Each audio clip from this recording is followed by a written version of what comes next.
Okay mga Lods, bilisan lang po natin ito. Okay po?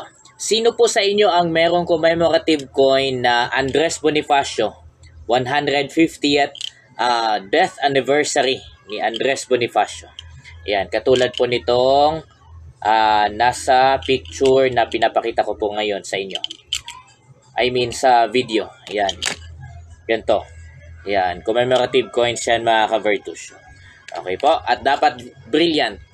Kung meron po kayo mga ka-Virtusio, meron po akong gustong sabihin sa inyo na pwede po ninyong sa kanya i-allok yung mga coins na meron po kayo, lalo na commemorative coins. And particularly, itong Andres Bonifacio commemorative coin. Itong kaibigan po natin ngayon ay naghahanap ng mga commemorative coins na willing po niyang bilhin. Okay po?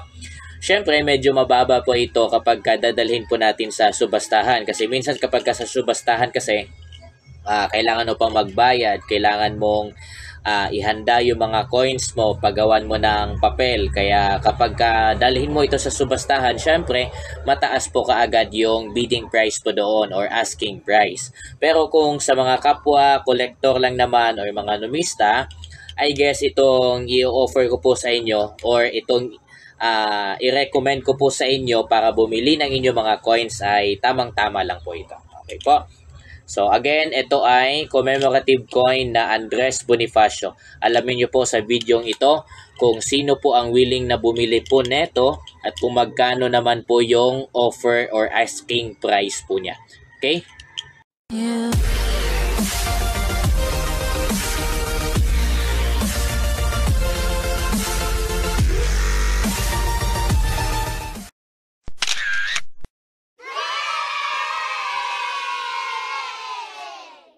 Okay, kaunting kaalaman lang mga ka-Virtusio para sa mga makapanood po nito na hindi pa alam kung ano ang commemorative coin na hawak po natin ngayon. So, ang commemorative coin na hawak ko po ngayon mga ka-Virtusio ay para po ito or in honor po ito kay Andres Bonifacio. Okay? Siya po ang tinagurian po nating utak ng katipunan. Si Andres Bonifacio. Okay?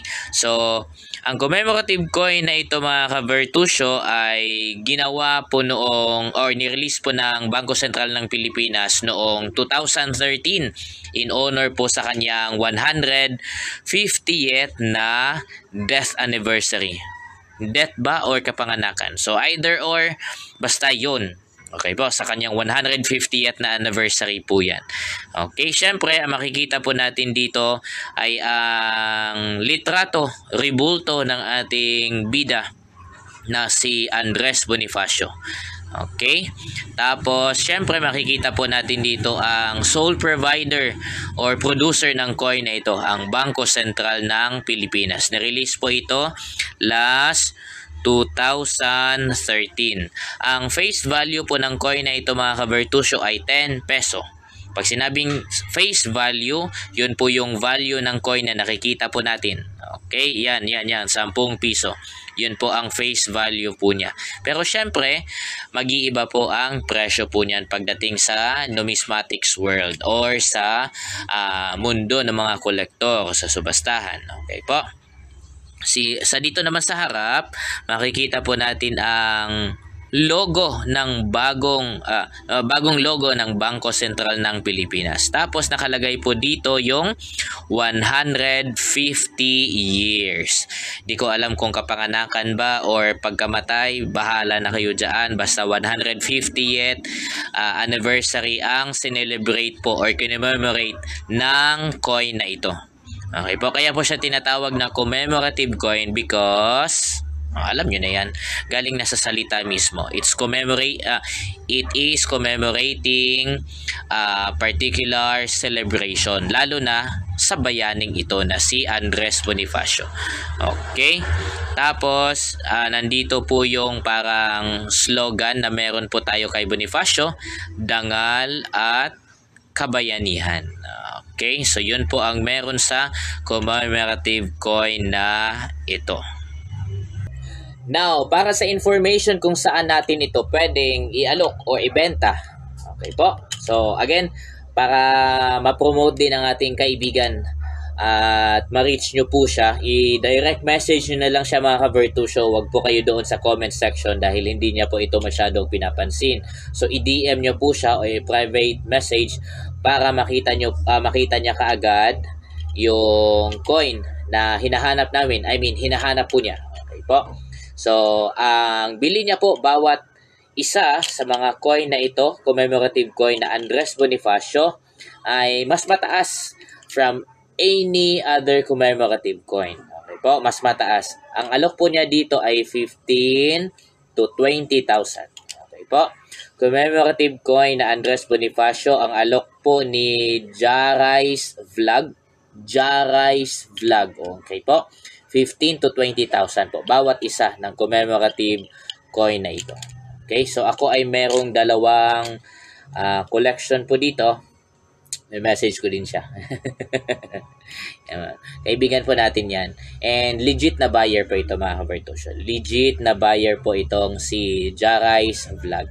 Pwede nyo po siyang silipin, tignan po doon para makikita po ninyo how legit yung kanyang page at kung bumibili ba talaga siya ng coins. Ang kanyang followers po ay umaabot na ngayon sa 700,000 plus. So, matagal-tagal na rin po ang kanyang vlog. Matagal-tagal na rin siyang nangongolekta ng mga coins. At may mga legit po siyang transaction na talagang bumibili po siya ng coins. Okay po. So, Andres Bonifacio, commemorative coin. Ang bili niya po dito ay 15 to 20,000. Ayan. 15 to 20,000 po ang gantong klase ng commemorative coin. Okay, so i-reach nyo po siya, i-message nyo po siya anytime dahil makikita nyo naman po doon sa mga vlogs din po niya kung ano yung mga hinahanap po niya na commemorative coins. So itong content ko ay somehow pag-promote na rin sa kanya kasi syempre kaibigan po natin ito.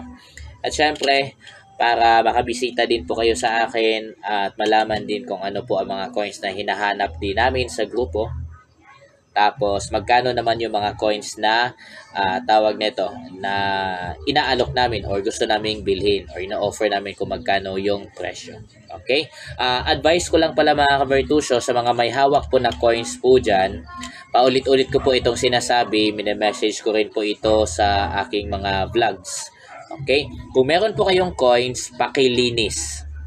Okay po? Kung meron man kayong coins, lalo na commemorative coins, kasi precious po ang mga commemorative coins, advice ko lang sa inyo, palinis. Anong pwedeng gamitin sa paglilinis? Pwede po ang metal polish. Okay po? Para matanggal po yung impurities at maibalik po ang quality ng coins. Tapos, best na solution para hindi na po siya madumihan ulit, ilagay nyo po sa coin holder, katulad po nito. Yan, katulad po niyan, coin holder. Okay? So, ilagay nyo po sa coin holder para kahit na mahawakan nyo man ito, ay maiiwasan po nito yung impurities or mga dumi na galing sa mga kamay po natin. Okay po? So, commemorative coin na Andres Bonifacio, i-offer nyo na lang po kay Jaray's Vlog. Kay Jaray's Vlog po. Offer nyo po sa kanya. 15 to 20,000 po ang kanyang bili neto. Yan, pang thumbnail natin yan. Pang thumbnail. Okay? Message na lang siya.